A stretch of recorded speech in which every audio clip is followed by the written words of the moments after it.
महाराष्ट्रामध्ये आमचा समाज छत्री बनवून सांगतो की आम्ही 5 कोटी 3 कोटी, पण स्वर्गीय गणपतराव देशमुख साहेबांनंतर या महाराष्ट्रामध्ये तुम्हाला तसं प्रतिनिधित्व मिळालं नाही. तर असं शिवाजी शेंडगे असेल, आमच्या समाजाला प्रतिनिधित्व मिळावं, आमच्या समाजाला निर्णय प्रक्रियेमध्ये घ्यावा यासाठी दूरदृष्टी असणारा केरेवाडी गावचा एक सुपुत्र मुंबईमध्ये तो संघटन कौशल्याने लोक एकत्र करतो आणि कायद्याच्या सभागृहामध्ये जाऊन मंत्रिपदापर्यंत पोहोचतो की आमच्यासाठी स्वाभिमानाची अभिमानाची गोष्ट आहे. मी पुन्हा डॉक्टर बाबासाहेब देशमुख याची इंटेक कॅपॅसिटी 1,500 आहे.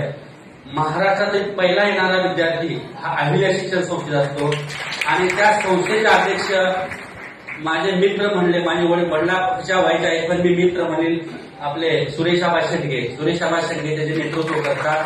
आणि तिथं महाराष्ट्रातून 36 जिल्ह्यातून 353 तालुक्यातून विद्यार्थी आलेले, जो कोण आर्थिकदृष्ट्या असक्षम आहे त्यांना आर्थिक मदत करतात, मेसचं बघतात आणि रिडिंग करतात. बांधवांना या महाराष्ट्राच्या प्रशासनामध्ये शिवाजी बापू शेंडगेमुळं डॉक्टर झाले, इंजिनियर झाले, कर्मचारी झाले, अधिकारी झाले. आणि आताच्या सरकारनं, नाईक साहेब तुमच्या सरकारनं सारथी, भारती, टार्गेट आणि महाज्योती स्थापन केली. या महाज्योती स्थापन केली, महाज्योतीला 400 कोटीचा फंड दिला आणि राजे यशवंतराव होळकर शिक्षण प्रशिक्षण संस्था स्थापन करावा म्हणून गोपीचंद पडळकर साहेबांनी मागणी केली. साहेब तीन बोर्ड सिलेक्टेड देवाशी झाले. एक गोरड म्हणून मानसी तालुक्यात सिलेक्ट झाला आणि एनटीसी मधून 2 जागा हे मिळाल्या फक्त शिवाजी बापू शेंडगेमुळे. या